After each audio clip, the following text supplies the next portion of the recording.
Oke, baik. Assalamualaikum warahmatullahi wabarakatuh. Selamat berjumpa kembali di SMA IT Podcast. Alhamdulillahirrahmanirrahim. Wa bihi nasta'in wa ala dunya waddin wa ala alihi wa sahbihi ajmain. Amma ba'du. Alhamdulillah pemirsa, kita bertemu kembali dalam acara podcast SMA IT yang pada kesempatan kali ini kita akan berbincang dengan tokoh atau pelopor organisasi yang ada di Kabupaten Bogor. Alhamdulillah kita bersyukur kepada Allah hari ini kita bisa bertemu di acara podcast ini. Mudah-mudahan kita semua selalu diberikan kesehatan oleh Allah Subhanahu wa taala. Baik pemirsa, tanpa panjang lebar saya akan perkenalkan tokoh kita, yaitu Bapak Endang Waluya. Beliau adalah pengurus PMI Kabupaten Bogor. Selamat siang Pak Endang. Alhamdulillah selamat siang. Bagaimana kabarnya Pak? Alhamdulillah sehat ya, mudah-mudahan Bapak selalu sehat ya, dan kita juga selalu sehat. Dan saya juga didampingi oleh anak-anak siswa dari SMA IT Tanjolaya. Di sebelah kanan saya ada Aminah, kemudian di sebelahnya ada Disti, dan di sebelah Pak Endang ada Ayas. Mereka adalah generasi penerus bangsa nanti kita ya. Mudah-mudahan podcast kita berjalan dengan lancar dan ada yang bermanfaat yang kita bisa ambil nanti untuk kita semua ya. Baik pemirsa, kita awali bincang kita di acara podcast kita. Baik Pak Endang selaku PMI ya Kabupaten Bogor, pertama-tama selamat datang saya ucapkan di podcast ini. Kemudian sedikit mohon penjabaran atau penjelasan dari Bapak. Kira-kira bagaimana Pak kiprah PMI di Kabupaten Bogor yang pernah Bapak alami atau bisa Bapak ceritakan kepada kami yang belum begitu paham nih tentang apa itu PMI Pak? Enggak, silakan Pak. Baik, terima kasih. Assalamualaikum warahmatullahi wabarakatuh. Waalaikumsalam warahmatullahi wabarakatuh. Alhamdulillah, ini terima kasih. Secara pribadi kita bisa berkumpul di SMA IT Tanjolaya ini ya dalam rangka silaturahmi ya, informal barangkali ya. Mudah-mudahan kedepannya kita lebih giat lagi, kita bisa menghadirkan nuansa yang ceria dalam kegiatan Palang Merah Remaja di SMA IT. Jadi banyak ya kiprah Palang Merah Indonesia di Kabupaten Bogor ini yang sudah kita lakukan bersama-sama dengan masyarakat. Dan yang pertama, ini mohon izin kepada pengurus PMI Kabupaten Bogor. Nah, secara lisan sudah diketahui oleh Wakil Ketua kehadiran kami di sini. Walaupun nanti formalnya kita akan lakukan ke depan. Baiklah, Kabupaten Bogor ini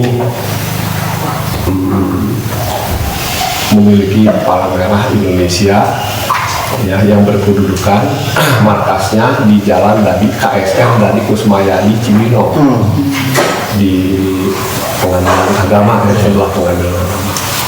Ini sudah lama kita, dan saya aktif sejak di tingkat kecamatan. Jadi hampir sejak 82-83 di kecamatan. Sudah 15 tahun ini baru kita di wilayah kabupaten, di tingkat kabupaten. Nah, alhamdulillah banyak yang saya dapat pendidikan secara informal di kegiatan Palang Merah ini. Kalau kita lihat program-program kerjanya ya ini tentang kemanusiaan, pertolongan pertama, terus apalagi tadi tentang donor darah juga. Hanya memang sebagian orang akan kalau berbicara PMI pasti darah, tahunya donor darah PMI. Terus di Kabupaten Bogor ini kalau kita berseragam PMI ini tidak juga dikaitkan dengan rumah sakit PMI di Kota Bogor. Walaupun secara hierarkis memang ada hubungan, organisasi itu adalah urusan pusat ya, bukan urusan wilayah daerah dengan PMI. Jadi bukan ada lagi rumah sakit PMI, ada memang pengurus PMI atau markas PMI Kabupaten Bogor. Nah di PMI Kabupaten Bogor ini ada pengurus, ya. Jadi strukturnya nih ya, ada pengurus, ada markas, terus ada lagi unit pelaksana kegiatan lainnya. Nah markas ini pusat komandonya. Jadi kita siap siaga di sana. Jadi semua pelaporan kegiatan di kecamatan, karena kami punya 40 kecamatan ini semua ada pengurus PMI-nya di setiap kecamatan. Setiap kecamatan memiliki pengurus PMI 7 orang. 7 orang yang memang setiap 5 tahun sekali ada penyegaran atau penggantian pengurus atau tambal sulam.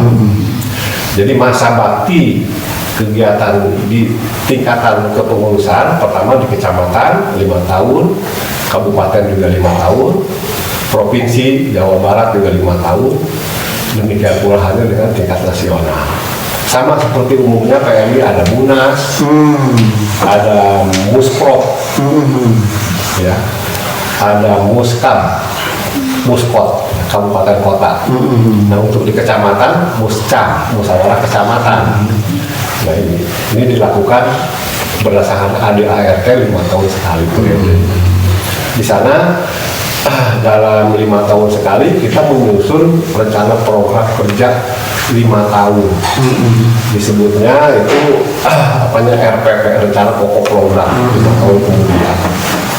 Nah dalam 5 tahun itu rencana kerja kita nih apa saja nih dijabarkan lagi di setiap 1 tahun sekali melalui muker prop, muker kam, Musyawarah kerja ya, musyawarah kerjanya, ya, musyawarah kecamatan juga, musyawarah kerja kecamatan.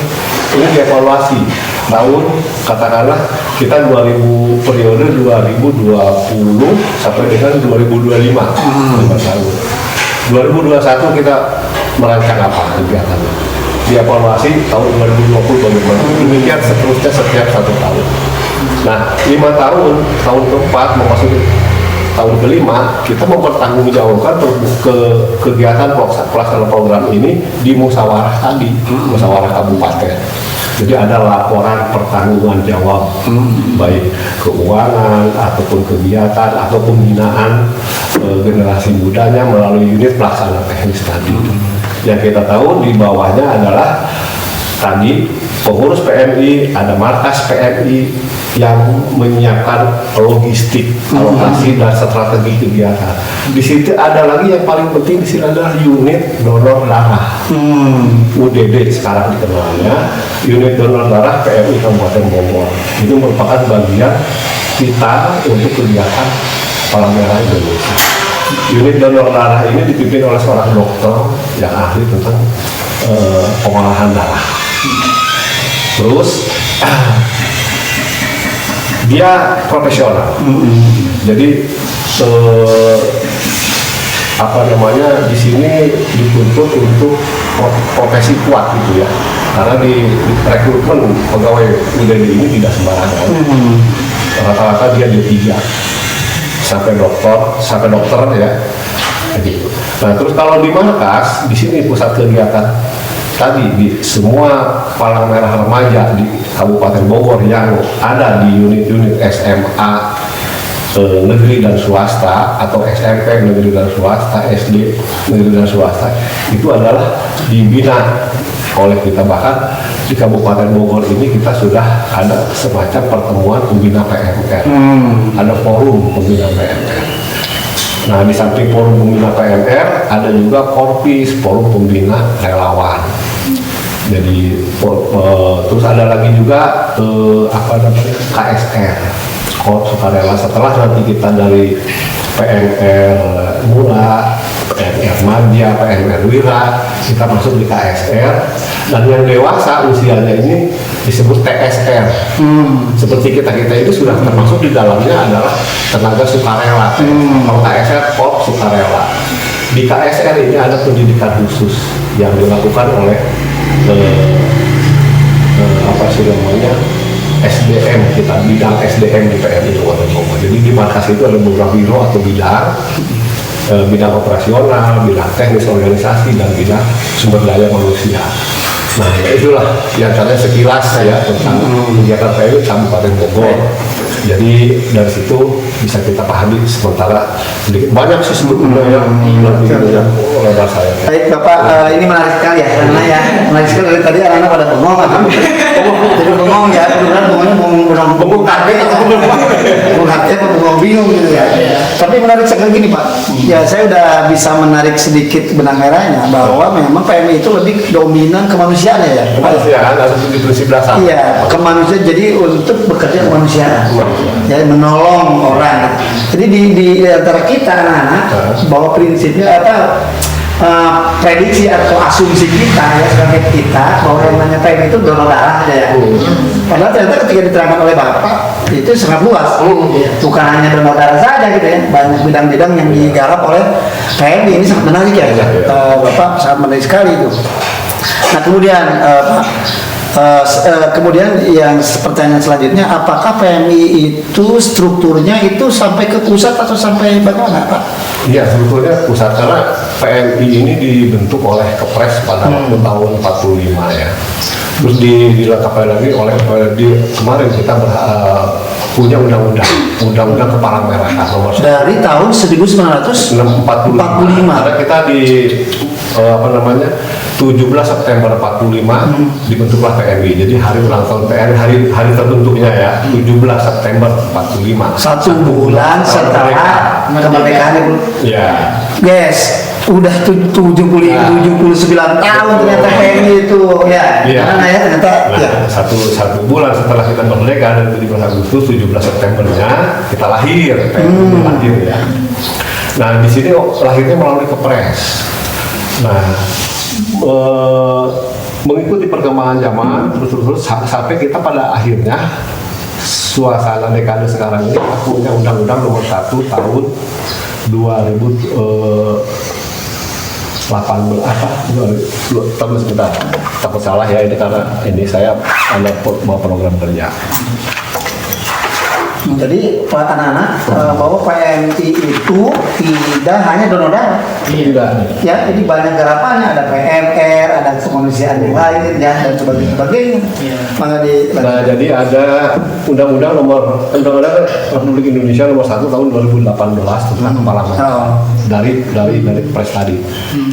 Terus dari Kepres tadi makanya kita lebih kuat lagi di sini dominasinya untuk bermitra dengan pemerintah. Jadi PMI ini mitra dengan pemerintahnya. Nah, tadi yang ditanyakan struktur sampai ke pusat. Strukturnya itu dari pusat itu disebut Palang Merah Indonesia Pusat, PMI Pusat, atau disebut pengurus PMI Pusat. Yang kita tahu sejak Desember kemarin periode ketiga ini Pak Yusuf Kala jadi ketua umumnya. Oh, yang mantan wakil presiden itu Pak ya, jadi ketua umum terpilih kembali untuk 5 tahun ke depan sampai tahun 2030 ya periode ketiganya ini. Nah setelah itu di sana ada lagi melebar ke pemerintah bahwa presiden di sini adalah pelindung PMI. Nah, ke bawahnya lagi di Jawa Barat, katakan di provinsi tingkat provinsi yang kita pahami sekarang adalah berada sekarang di Jawa Barat. Ketua PMI Jawa Barat sekarang yang ketiga juga periode ketiga Bapak Adang Rohyana, Inspektur Jenderal Polisi Purnawirawan. Dulu pernah menjadi Kapolda dan sekarang beliau masih duduk sebagai Ketua PMI Jawa Barat. Di sebelahnya lagi di sini ada pelindungnya juga Gubernur Jawa Barat. Terus turun lagi ke bawah kabupaten kota.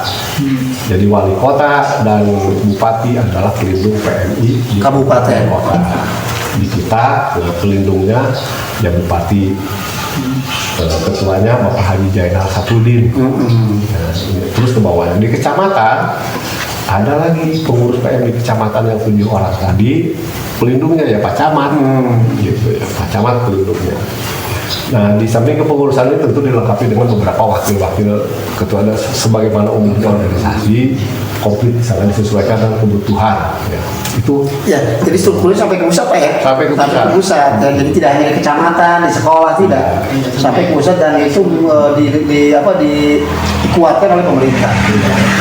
Ya gitu ya. Jadi begitu anak-anak ya. Jadi sangat menarik sekali dan ternyata ini sangat penting gitu. Ini lembaga kemanusiaan yang sangat penting sekali dan diakui dunia. dan diakui dunia. Ya. Bahkan tadi Bapak berbincang-bincang dengan Bapak Pandang sebelum podcast di sini mulai bahwa PMI itu sudah merambah ke dunia. Artinya pertolongannya sudah merambah ke tingkat dunia seperti perang di mana itu PMI. Yang terdekat saja di Gaza. Di Gaza itu Palestina Israel itu tim PMI sudah turun ke sana ya membantu korban-korban perang. Sangat mulia sekali tugasnya anaknya. Baik, Bapak sepertinya tidak lengkap kalau siswa kita tidak nanya nih ya, sudah pada bisa pengen nanya kayaknya. Baik, siapa dulu nih yang mau nanya? Saya, Pak. Baik, silakan Ayas mau nanya ke Bapak.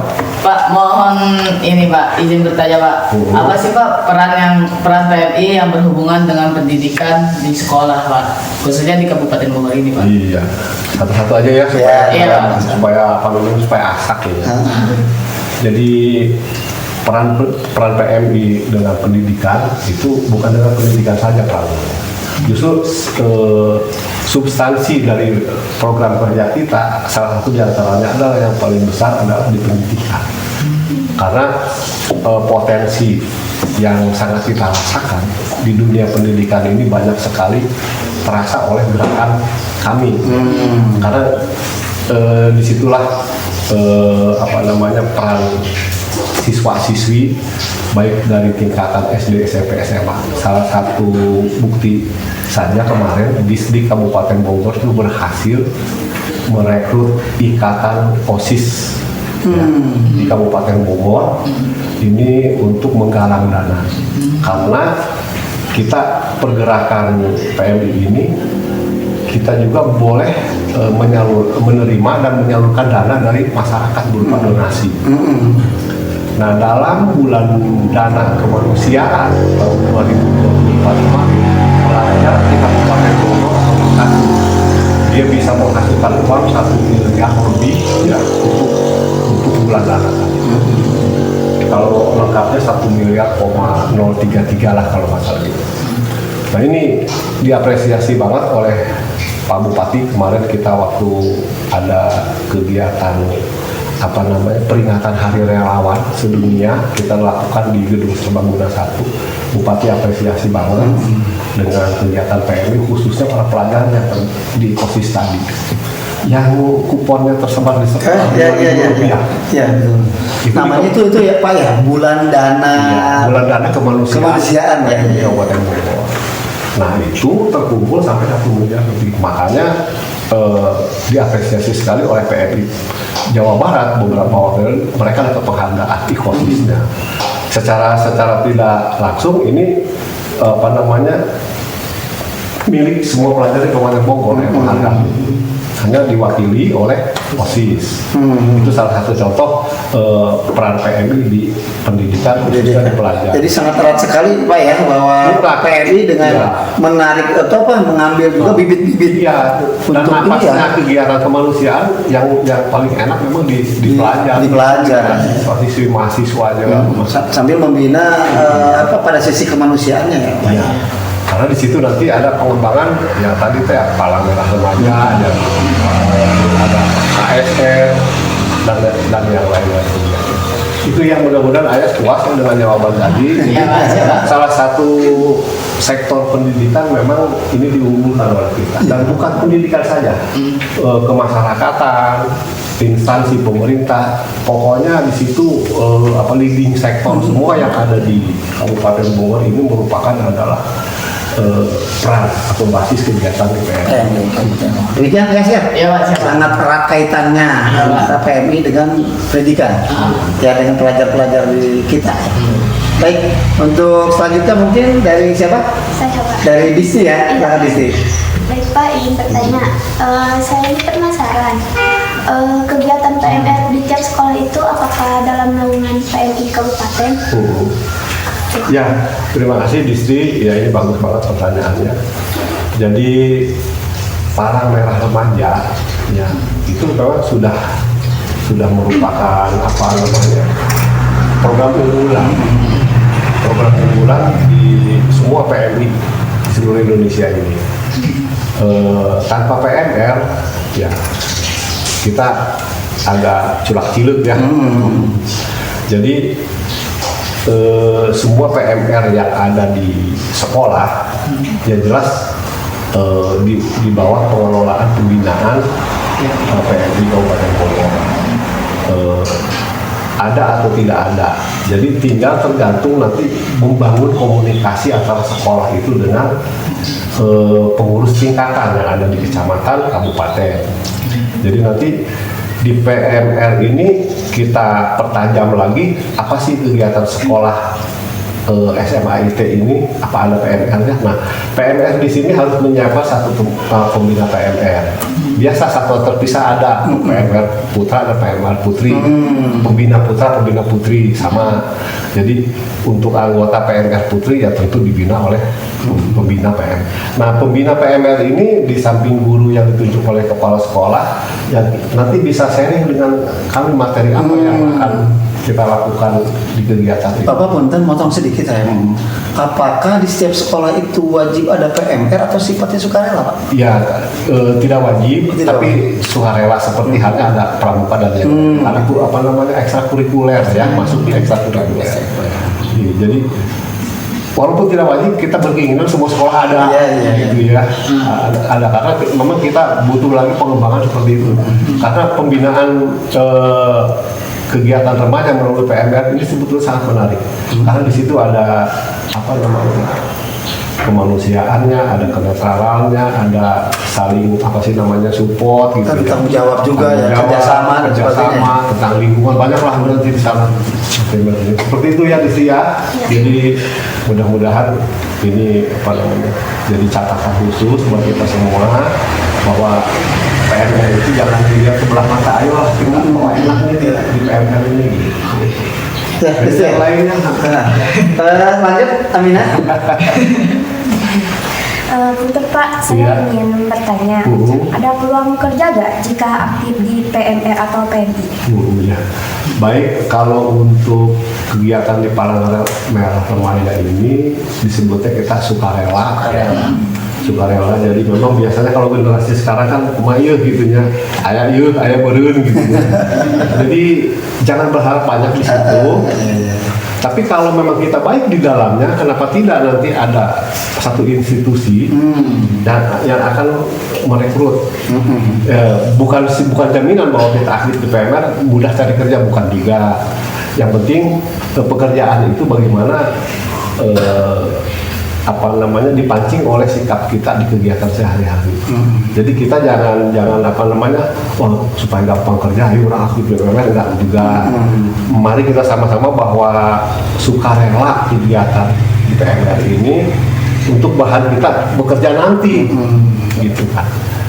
Bukan tidak mustahil pabrik atau instansi pemerintah atau kantor-kantor memerlukan pengetahuan tentang pertolongan pertama yang didapat pada saat kita jadi PMR. Itu.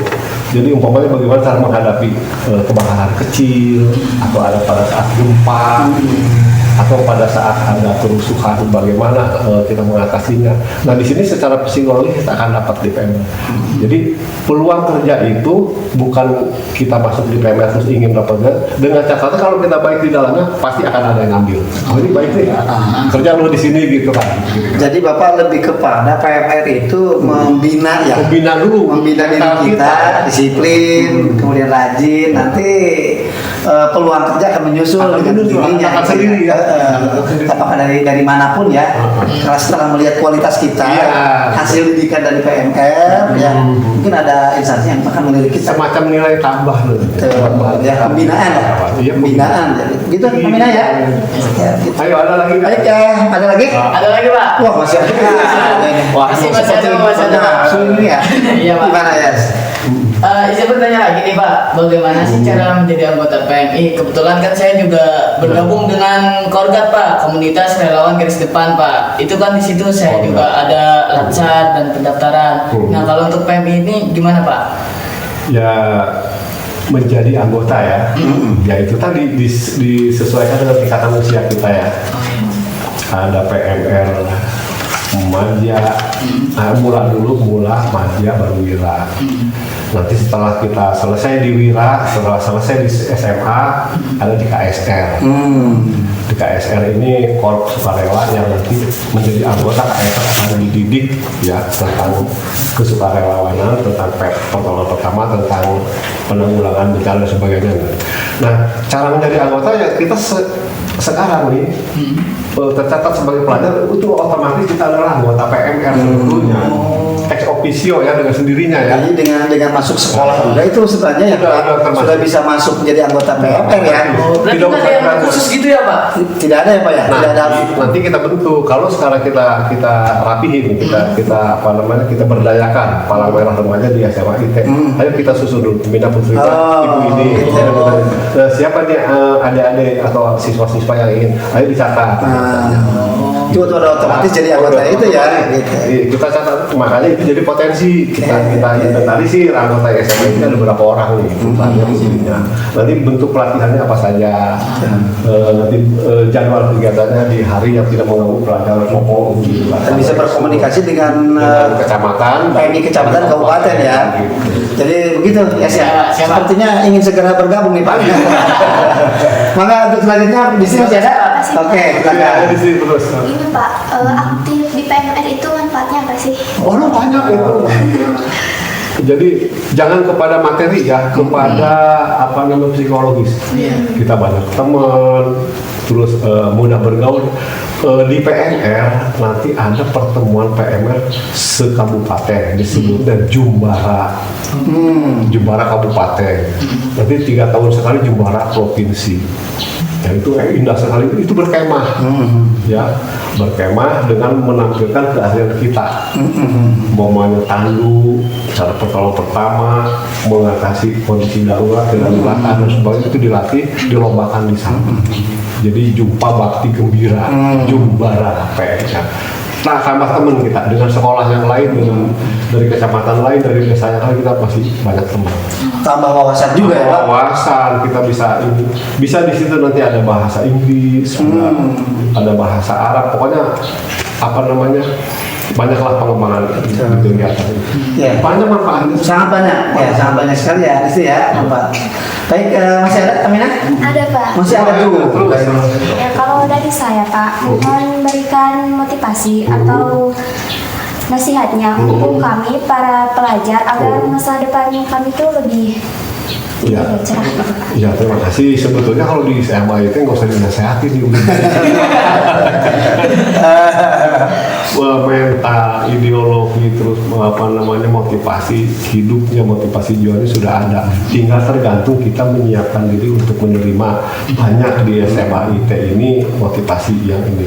Di dalamnya pasti apa yang disampaikan oleh apa namanya Dewan Guru di SMA IT itu misinya sama dengan program kerja Palang Merah Indonesia. Di dalamnya sudah ada baik wawasan umpamanya berpikir tentang kebersihan, kita bagaimana melakukan caranya menolong sesama, terus kita ikut bertanggung jawab apabila teman kita ada yang sakit, terus ada yang di rumah sakit bagaimana menyenguk, kan kita diajari kita apa namanya doa menyenguk orang sakit, gitu.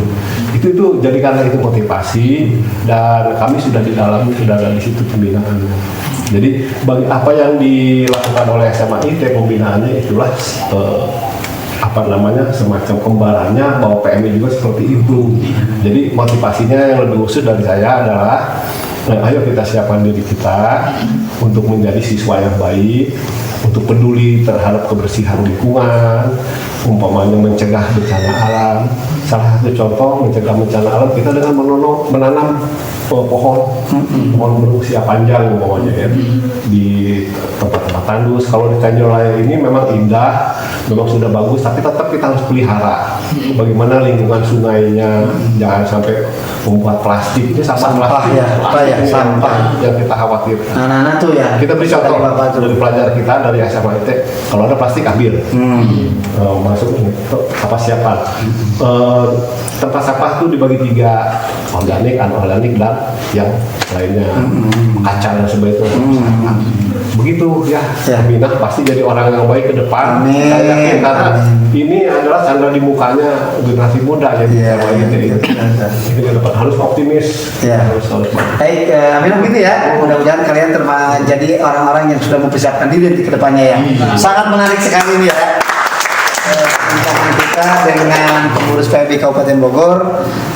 Terima kasih Bapak atas waktu yang sudah diberikan kepada kami. Mudah-mudahan bermanfaat dan insya Allah mudah-mudahan murid-murid kami juga tambah wawasan. Amin. Terakhir dari saya Pak, kira-kira harapan Bapak tentang SMA IT Tenggara itu kedepannya seperti apa Pak harapannya? Iya, pertama kalau melihat fasilitas yang ada ya di SMA IT ini sudah lebih dari cukup. Apalagi Tanjolaya ini yang memang kondisinya cuaca yang bersahabat dengan alam, dan memang Tanjolaya sedang membangun dirinya sendiri untuk lebih maju lagi. Ditambah dengan hadirnya SMA IT di Tanjolaya ini, saya yakin ya bahwa SMA IT ini akan berkiprah lebih bagus lagi dan sangat diperlukan ya di wilayah kita. Bukan saja di Tanjolaya, mungkin nanti kita ke depan bisa menjadi kebutuhan di Kabupaten Bogor, salah satu SMA yang berkualitas, yang bersahabat dengan lingkungan, yang tahu bagaimana komunikasi kemanusiaan. Jadi mari sama-sama kita integrasikan 7 prinsip dasar di SMA IT ini. Bagus ini, sangat menjanjikan ya. Silakan nanti berbondong-bondong ke sini. Amin. Mudah-mudahan kedepannya SMA IT banyak lagi peserta didiknya ya, sehingga kita bisa berkiprah untuk mencerdaskan kehidupan bangsa. Terima kasih Bapak. Demikian hadirin sekalian pemirsa, wawancara kita atau dialog ringan kita, dialog santai kita dengan Bapak Endang Waluya Miharja. Beliau adalah pengurus PMI Kabupaten Bogor. Mudah-mudahan bermanfaat, khususnya untuk SMA IT Tenjolaya, umumnya untuk generasi muda dan kita sekalian. Demikian bincang kita tutup dengan hamdalah. Alhamdulillahirrahmanirrahim. Sampai ketemu kembali di SMA IT Podcast. Assalamualaikum warahmatullahi wabarakatuh. Waalaikumsalam.